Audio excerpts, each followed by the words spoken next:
Assalamualaikum warahmatullahi wabarakatuh.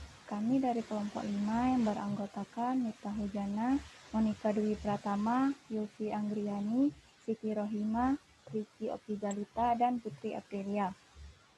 Baiklah, langsung saja kami mulai presentasi dari kelompok kami. Pembagian cairan berdasarkan sifat alir, itu ada dua, yang pertama Newton, yang kedua non-Newton.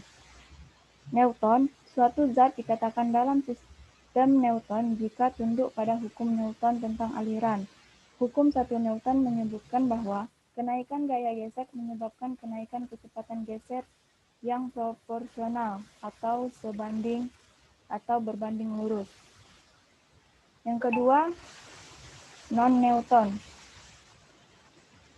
Zat-zat yang tidak mengikuti persamaan aliran Newton, dispersi homogen, cairan dan padatan seperti larutan koloid, emulsi, suspensi cair, salep, dan produk-produk serupa.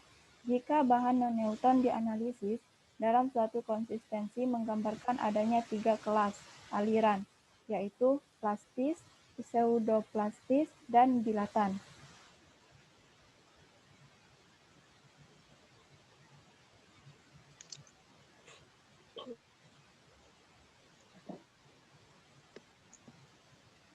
Cairan Newton. Aliran Newton adalah jenis aliran yang ideal. Fluida yang memiliki kurva tegangan atau tegangan yang linear atau linear. Makin besar viskositas suatu cairan, akan makin besar pula gaya persatuan luas atau shearing stress yang diperlukan untuk menghasilkan rate of shear tertentu. Rate of shear harus berbanding lurus dengan shearing stress. Keunikan fluida Newton adalah fluida ini akan terus mengalir sekalipun terdapat gaya yang bekerja pada fluida. Hal ini karena viskositas dari suatu fluida Newton tidak berubah ketika terdapat gaya yang bekerja pada fluida. Contoh umum yang memiliki karakteristik ini adalah air.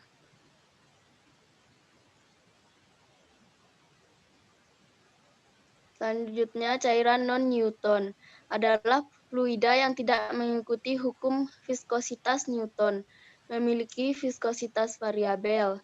Hampir seluruh dispersi termasuk sediaan-sediaan farmasi yang berbentuk emulsi, suspensi, dan sediaan setengah padat tidak mengikuti hukum Newton, maka non-Newton. Viskositas dapat berubah saat di bawah gaya menjadi lebih cair atau padat. Beberapa tipe cairan Newton. 1. Tipe aliran plastik. Kurva aliran plastik tidak melalui nol, tetapi agak memotong sumbu tekanan geser pada titik tertentu yang dinamakan yield value. Yield value adalah suatu indikasi dari gaya flokulasi. Semakin banyak suspensi terflokulasi, makin banyak yield value. Kedua, tipe alir pseudoplastik. Viskositas zat pseudoplastik berkurang dengan meningkatnya rate of shear atau kecepatan gesernya. Aliran pseudoplastik diperlihatkan oleh polimer-polimer dari larutan yang tersusun dari partikel-partikel yang terflokulasi dalam suspensi. Ketiga, tipe aliran dilatan. Kurva hubungan F dan G dimulai dari titik nol. Partikel-partikel kecil disperse terflokulasi dengan kadar kecil. Pada saat tidak ada partikel tersusun rapat dengan jumlah volume interpartikel minimum. Jika diberikan F tertentu, maka beberapa partikel lepas. Partikel yang lain jumlahnya jauh lebih banyak ketika bergerak mengisi ruang-ruang kosong yang terjadi dan G masih rendah. Selanjutnya dilanjutkan oleh Yulfi Anggraini.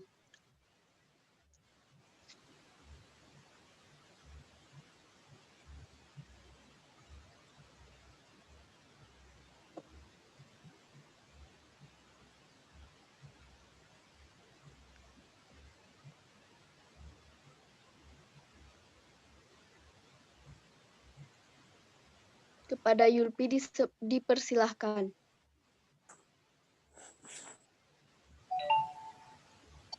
Tiga, yaitu sifat ilmu tentang sifat alir cairan. Ilmu ini digunakan untuk memberi gambaran aliran zat cair dan deformasi padat.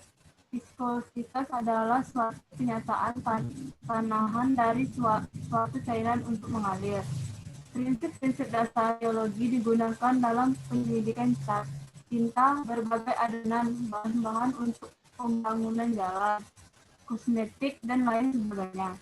Berdasarkan tipe aliran zat dibedakan menjadi dua, yaitu zat dengan sistem Newtonian dan zat dengan sistem non-Newtonian.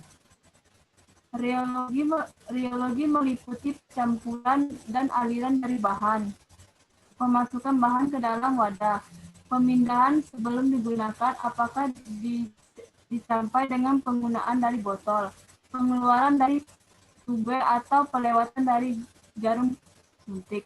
Reologi dari suatu produk tertentu yang dapat berkisar dan konsistensi dari bentuk ke semi-solid sampai ke padatan. Dapat mempengaruhi penerimaan dari pasien, stabilitas fisika, bahkan availabilitas mempengaruhi laju absorpsi obat dari saluran cerna.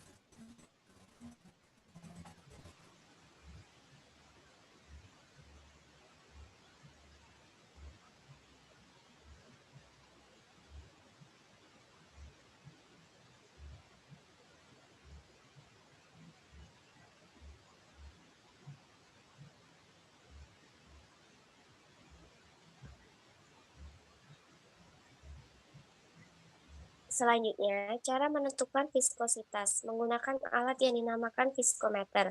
Ada beberapa tipe viskometer yang biasa digunakan antara lain. Yang pertama yaitu viskometer Brockfield. Viskometer didapatkan dengan mengukur gaya puntir sebuah rotor silinder atau spindle yang dicelupkan ke dalam sampel untuk mengukur viskositas sampel. Bahan harus diam di dalam wadah, sementara poros bergerak sambil direndam dalam cairan. Prinsip kerja viskometer Brockfield adalah semakin kuat putaran, semakin tinggi viskositasnya, sehingga hambatannya semakin besar. Yang kedua yaitu viskometer Oswald atau kapiler. Yang diukur adalah waktu yang dibutuhkan oleh sejumlah cairan tertentu untuk mengalir melalui pipa kapiler dengan gaya yang disebabkan oleh berat cairan itu sendiri. Di dalam percobaan diukur waktu aliran untuk volume V melalui pipa kapiler yang vertikal.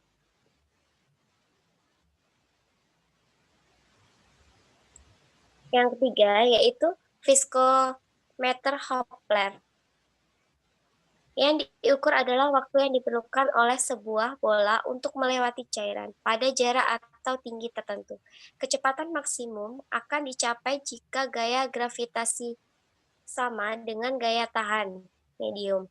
Besarnya gaya tahan untuk benda yang berbentuk bola Stokes. Yang keempat,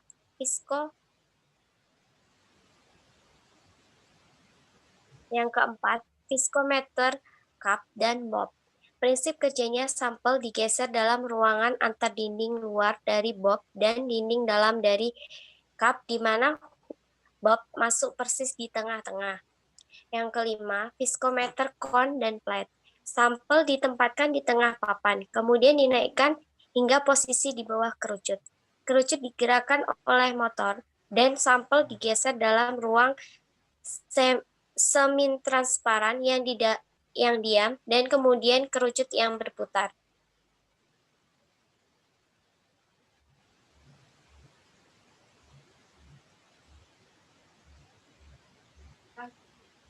Selanjutnya, cara penentuan viskositas dan sifat air sediaan cair. Cairan yang mengikuti hukum Newton, viskositasnya tetap tidak dipengaruhi oleh kecepatan geser, sehingga untuk menentukan viskositas cairan Newton dapat ditentukan hanya menggunakan satu titik rate of shear saja.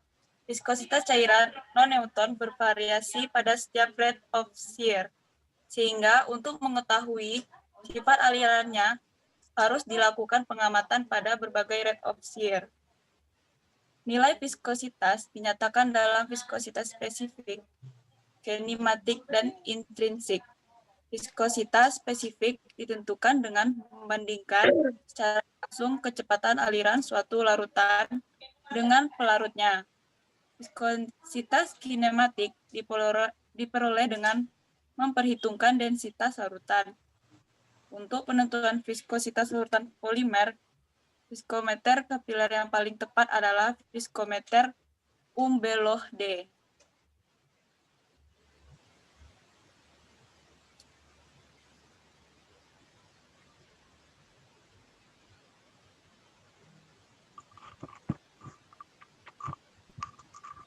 Penerapan rheologi dalam farmasi. Cairan dapat diterapkan pada pencampuran, pengurangan ukuran partikel dari sistem dispersi dengan shear, pelewatan melalui mulut, penuangan pengemasan botol, pelewatan melalui jarum suntik, perpindahan cairan, dan stabilitas fisik sistem dispersi. Sistem solid diterapkan pada penyebaran dan pelekatan pada kulit, pemindahan dari wadah atau tube, kemampuan zat padat untuk bercampur dengan cairan, dan pelepasan obat dari basisnya. Padatan diterapkan pada aliran serbuk dari corong ke lubang, cetakan tablet atau kapsul, dan pengemasan serbuk dan kapsul.